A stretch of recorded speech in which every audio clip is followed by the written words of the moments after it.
Welcome back to another segment here on GEMS Podcast. With me today is my special guest, Sharyl West Loeung. And here's a bit about Sharyl, y'all. She has a master's in divinity, which is seminary. She is a speaker, facilitator, educator, and social entrepreneur. She has spent most of her career in K through 12 and higher education, helping students discover what it means to belong in our diverse world. Her passion for intercultural, intergenerational, and interfaith friendships has guided her career as a DEIB educator. And for those of you, that's diversity, equity, inclusion, and belonging. She is the co-founder of Kardia House Consulting, which teaches generous communication as a means to resist polarization and move toward organizational health and relational wholeness. Sharyl is married and lives in Waco, Texas, where her two sons and a horde of cats. Her love language is article sending, and her happy place is a lunch date with a friend. No clock, sans COVID. So without further ado, please welcome the woman behind it all, Sharyl West Loeung. Hey, thanks for having me today. I'm so excited to be here and be with your guests. This is going to be fun.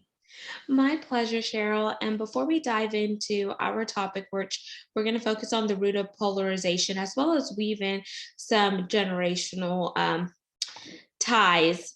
So I definitely want to give the audience a chance to get to know you a little bit better. And I like to do that by one or two ways. So the first option is we could do an icebreaker up front, or the second option is we could play a rapid fire 10 question game. What are you in the mood for? Oh, let's do 10 questions.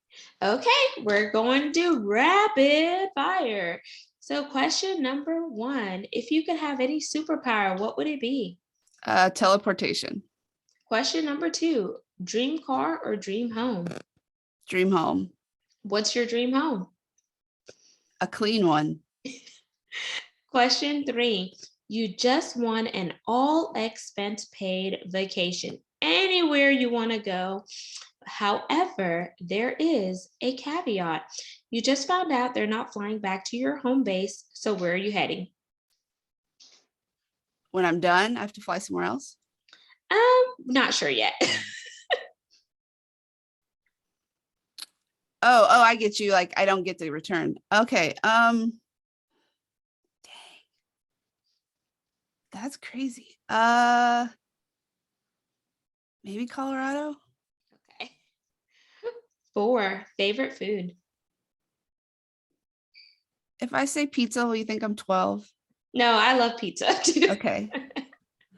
Mod pizza. I love mod pizza and any type of good pizza. There you go. I guess let me put the context there for the audience. So for anyone that does not know what mod pizza is, it's like a Subway, but for pizza. You can put all the toppings you want for one price. So, and they bake it in, and it's like in a brick oven. Is it a brick oven, Sharyl? Yeah, it's like oven fired. Yeah. And it's fancier than Subway though. Like the ingredients are like, they're a lot. It's good. And 5, if you could have a lunch or dinner with any person, past or present, who are you partaking a meal with? Oh my goodness. The first one that comes to mind is Michelle Obama. So that's where we're going today. Okay. 6, since you live in Waco, are you a fan of Chip and Joanna? That's so loaded. You're going to get me in so much trouble no matter what I say. I can't be neutral.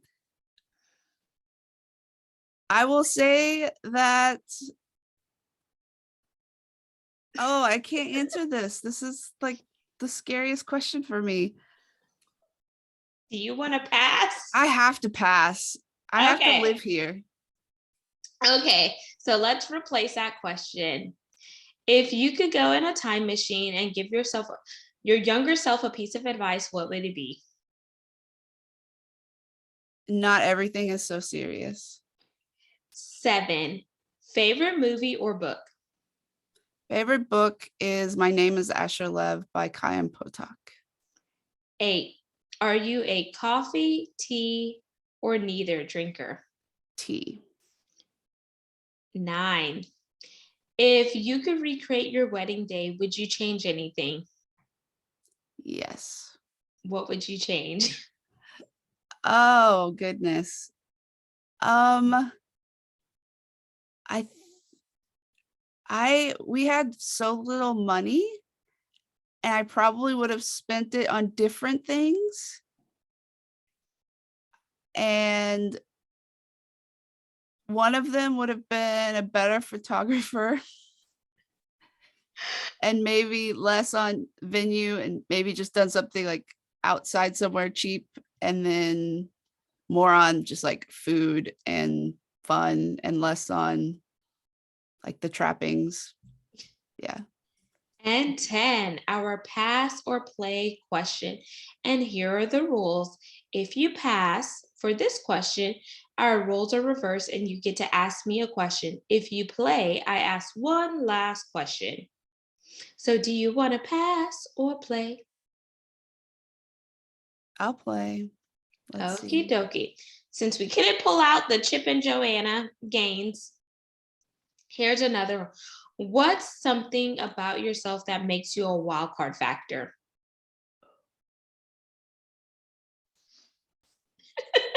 Dang. I feel like there's so people tell me that I'm a wild card factor all the time, so I'm trying to decide. I would say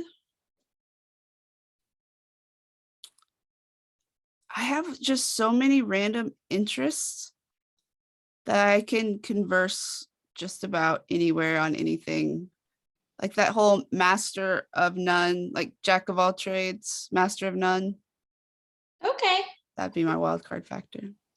Well, thank you for playing Rapid Fire with Genesis. So, we're going to head into our topic now, and we're going to focus on the root of polarization.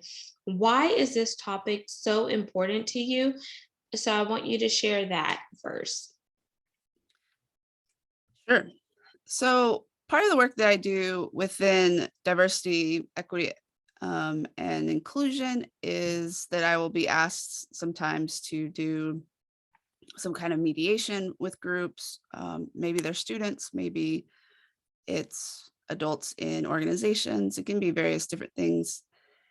And often the situation that at hand has to do with some form of communication breakdown. I'm not saying that there's not racism involved, sexism involved, any ism involved, but what will happen is that at the core of all of those things, people have needs that they want to be met and they want to be understood. But they forget that the other person also has needs and wants to be understood. And so we're doing this thing where we're essentially bidding for connection and we're bidding for understanding. And when we're not getting that bid met or received, so I'm wanting you to hear me. I don't think you're hearing me. I don't think you're listening. I tend to either get louder, more aggressive, or I withdraw. And I decide you don't care, which you may take as even more offensive depending on how you were raised. And so these walls go up, and these like aggressive and defensive postures lead us into essentially we start taking sides, we form teams because we want to feel like we aren't alone. That is kind of the core of our human existence, is to not feel alone. And so the best way to not feel alone is to take teams and have sides in whatever situation it is. And so we do that, in family systems when there are fights, we do that in organizations when there are fights, and then we do that nationally, politically, whether it's a Twitter war, whether it's our political systems, whether it's something that just happened, on the news, and you're talking to your friends at work. People want to not be alone. They don't like the gray and they pick sides. So polarization at the heart really is a communication problem of we can't hear each other and we're so scared to not be understood that we'd rather let's just find somebody else that also maybe will take our side. Does that make a little bit of a sense? Yeah, that definitely makes sense. So let me just rephrase what I heard. So when it comes to polarization, sometimes people, instead of really speaking up, they will retreat because they don't want to get involved in that conflict. So they rather figure like, oh, okay, to resolve this conflict, maybe it's just best that I don't say anything. When sometimes you don't say anything, silence can also be working against you, depending on if it's in a workplace or a relationship or etc. Because people may think, okay, I express my feelings, you're shutting down, you're not opening up, and you're not warranting open communication, but you may not necessarily know what to do, especially if it's just you and another person. You don't have a mediator and a person that has unconscious biases that could step in non-judgmentally but say, okay, this is what she said, or this is what he said, or vice versa. Now, this is where it looks like we have a root cause. Like, what can we do to get over that? Would you say that would be a good explanation of it? Yeah, that's definitely part of it. I mean, neutrality, especially when we get into issues of the isms, neutrality is also a side, right? I mean, to say nothing is to say something. And I think, especially for those in a position of power, when you are neutral, you are saying something, you're just siding with the status quo. And so that can be really painful for those who aren't part of the status quo, for the direction that you're speaking of.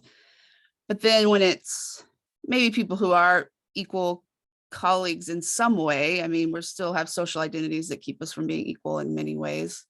You do get into this misunderstandings that come from not understanding how the other one prefers communication. So some people are raised to just get louder until you get heard in your family. And that doesn't mean that you're mad. It doesn't mean you're yelling. You're just, that's what we do until, if I love you, then I'm going to keep at it until we're done. And for others, that's really disrespectful. And so I'm going to retreat until I'm chill, and then I'm going to talk to you. And so it's just a lot of misunderstanding. And that's some like basic communication 101. Polarization kind of goes another way, at another level, in that we begin to go from, we have a disagreement to you are the problem. We don't have a problem. You are a problem. And we begin to dehumanize each other. And so I don't just think you have taken the wrong side. I think you are evil. I think that aren't just maybe misguided or have opinions that I don't agree with. You are bad. The things that you do are bad. You are a bad person. I mean, we start to really get into a place where we can't see humanity in people who are on sides that we disagree with. And so communication is really not possible if we don't think people are equal to us as Mhm. humans. So That's that's really when we start talking about true polarization, is like the dehumanization has begun. And so we can talk a little bit more in depth about some of like the causes of that if you want, but Yeah, we're definitely going to dive a little bit deeper there, but I'm just going to read the dictionary's definition just to put context for sure. those listening or watching. So one definition says it's the division into two sharply contrasting groups or sets of opinions or beliefs. The polarization of society between rich and poor is an example, but then some people may try to weave in the physics of it, which is the action of restricting the vibrations of a transverse wave, and that especially light, wholly or partially to one direction. And sometimes it says changes in polarization of light passing through the atmosphere. So sometimes that could be reading off of somebody's energy. It could be their physical light that they're carrying. And sometimes whenever people have that negative and that bad vibe and energy, it can create a toxic environment. And I want to look at it from the workplace standpoint, Cheryl, if I can. is because right now we're in this thing called the Great Resignation. So I feel like there's so much polarization there, but I definitely want you to talk about some of the root causes of what can lead to that polarization within an organization, and how can we move toward a more healthy organization and relationship as a whole.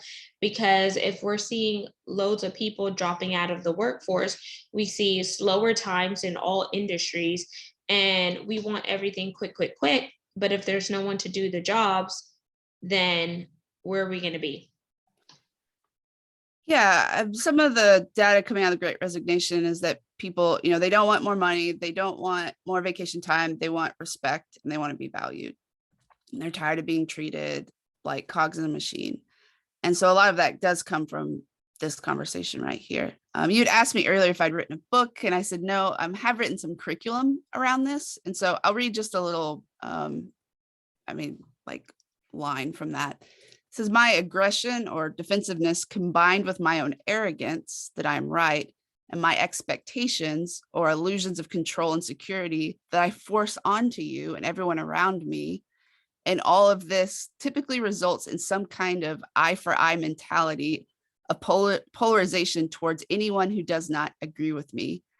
And then these tendencies manifest in 5 primary ways. And so we can talk about those, but I'll say that again. My aggressiveness or defensiveness combines with my own arrogance that I'm right, and my expectations, which can be my illusion that I'm in control. And then when I force that onto you and everyone around me, that's what typically results in this eye for eye mentality of polarization towards anyone who does not agree with me. So in other words, you had it coming, you didn't treat me right, I'm not going to treat you right. And we just will not give. And that's what gets us into kind of these 5 tendencies that manifest in these ways. And I draw these primarily from Dr. Martin Carcassonne, who's out of Colorado. And he identifies specifically these negative motivated reasonings. And I'll explain them really simply. One is that we crave certainty and consistency. So we really don't like it when somebody challenges our ability to have the things that we know be certain. And so say in the workplace, if somebody has an idea and we're like, no, it's always been this way, I want to keep it this way. And so if there are other people on our side that also want that, we just go to that side versus being able to have a more listening posture. The other thing is that we prefer simplistic good versus evil narratives. So if you have done something in the past, then I'm just going to keep you as a good guy. And if you've done something bad to me in the past, then you're going to be a bad guy. And we have a really hard time with the fact that people are complex and that they can be great to someone and awful to someone else, that they can be great sometimes and in some situations and awful at other times, because we're humans. And again, we're complex, but our minds don't want to allow for that. And so that's part of our tendency towards this negative motivated reasoning. We're also tribal creatures. That's how we used to survive, right? Is that we would quickly identify, you're in my tribe, you're not in my tribe, you're safe, you're not safe. And so we still do that. We walk into a room and we determine you're with me, you're not with me, but we don't actually have to do that anymore. We have to take control of our thoughts. We have to take control, be more mindful, and not just gather with like-minded people.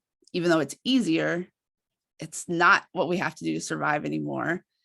We need to be intentional about being around people who do think differently than we are thinking, so that we can be shaped and can grow. But because we are tribal, we tend to only hear and get in this group think mentality. Fourth is we prefer to filter and cherry pick evidence. So we only take in the evidence that supports our views, which just gives us this data bias. We're like, of course we're right, because I have all this data that tells me I'm right. And we just make sure that we don't hear any of the other things that would contradict and just show us that it's a little bit more complicated than maybe we think it is. And then lastly, we inherently avoid value dilemmas, paradoxes, and tough choices. In other words, we hate the gray. So we do everything we can to kind of stay in this dualistic thinking of good, bad. It's this or that, because we don't want to be in the, like, maybe it's a tension and we have to think it through and it's not as simple as I think.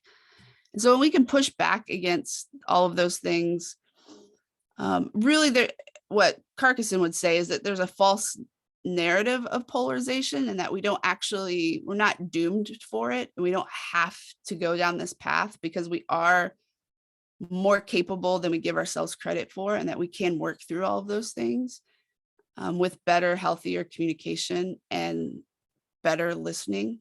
It's just that we often give in and say, oh, well, that's just the way we are.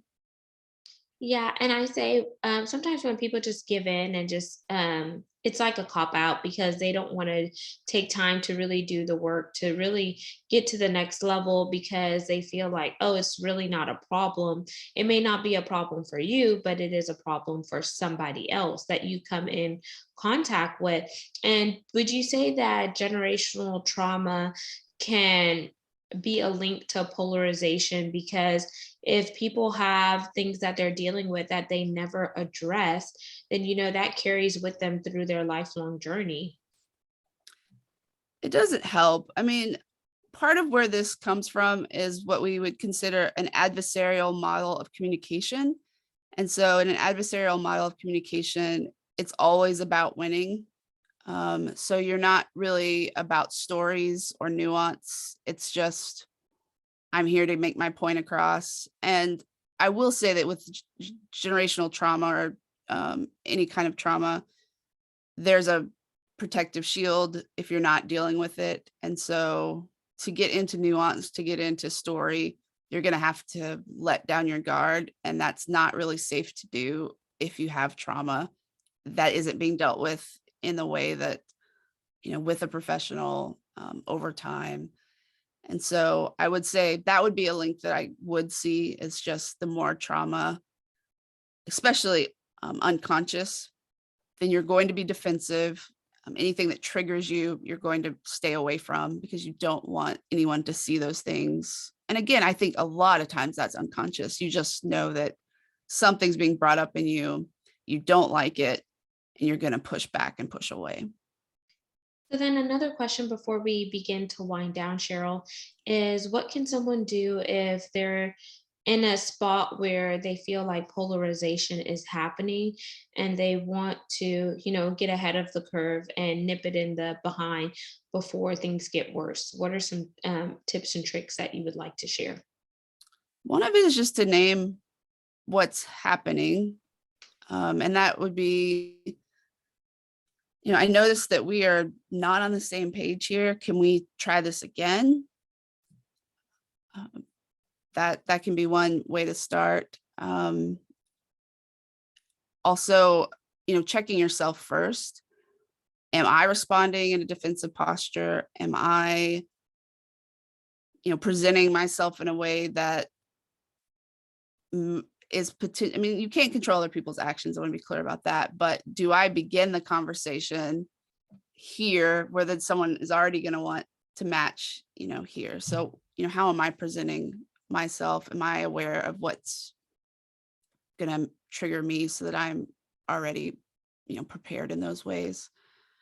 Another thing too is, like I said earlier, is to make sure that you're surrounding yourself with people with different opinions, different backgrounds, so that you can practice conversations that are uncomfortable, but with people who also want to do that, not with the people who don't want to do that and aren't aware of it, so that you are able to, in friendship, kind of have that skill set. I mean, it's a practice and it's a skill, and you've got to flex that muscle so that you can get better at doing that.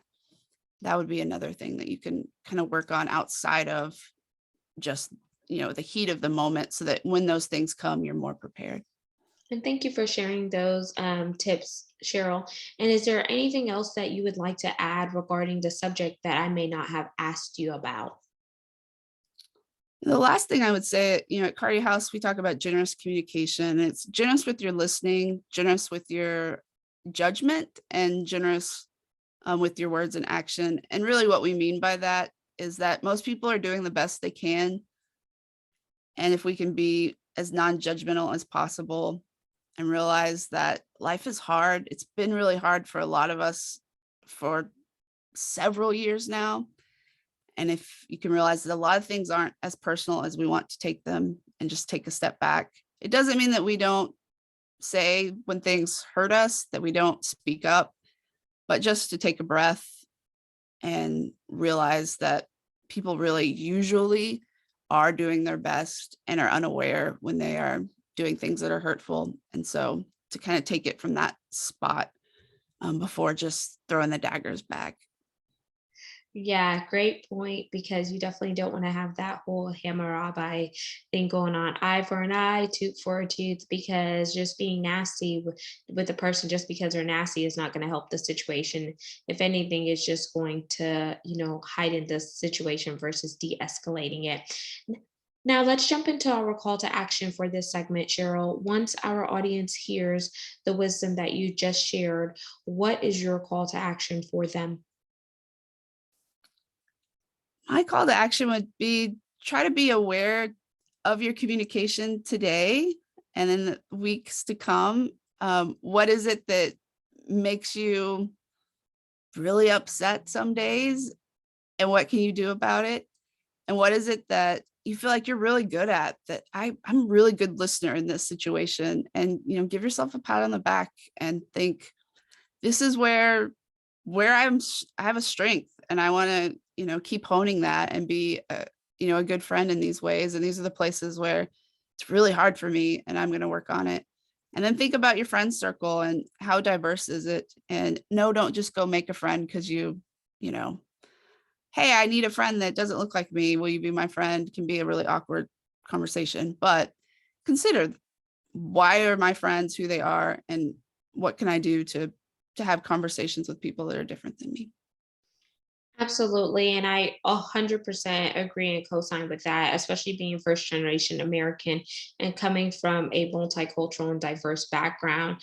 It's good when you have diverse thoughts and different people in your circle, because you're able to learn more about yourself as well as somebody else. So whenever you do get in a professional setting, you know how to interact with people who are different from you. It is a learning process. And sometimes, it could be rigid, but as long as you work at it and you're really genuine, then it begins to break down those walls and barriers. And Cheryl, how can our audience connect with you? Plug your website and where you primarily hang out on social media. Would love to. So my consulting company is Kardia House, Kardia House. We'll put those in the show notes, I'm sure. And I'm at Cheryl_WL at Instagram. My name, I guess it's on below me. My spelling's a little different. And you can find me there. And I would love to connect with you either through the business or personally, and help you out, especially if you're trying to figure out how to move past some polarization in your church or your company or any of those things. We do trainings, all kinds of both consulting and workshops, and we have curriculum. So I would love to be of service to you. And for those of you who are just listening to the audio component, I'm going to spell Cheryl's name for you. It's S as in Sam, H as in Henry, A as in Alpha, R as in Richard, Y as in Yellow, L as in Lima, West, West. Last name Luong, so it's L as in Larry, O as in Open, E as in Elizabeth, U as in Under, N as in Nancy, and G as in Gregory. All of her contact information will be in the show notes. As Cheryl mentioned, make sure you like, comment, and subscribe. We're on 40 plus platforms, and you can see all things the video content on our YouTube channel by typing in at Gems with Genesis Amaris Kemp. And until we chat next time, I want to challenge you to learn what your communication style is. Take a personality assessment. If there are any unspoken, unconscious biases that you have, write them down and ask yourself, why do I feel this way? Why does this keep coming up? Is it something that I was taught as a child? Is it something that I need to shift when it comes to my paradigm? And really do the work so you can get out of that rut and get into a headspace where you are living life optimally, non-judgmental, non-biased, and etc. And until we chat next time, peace, love, and lots of blessings. Have yourself an amazing one. And thank you so much for tuning in.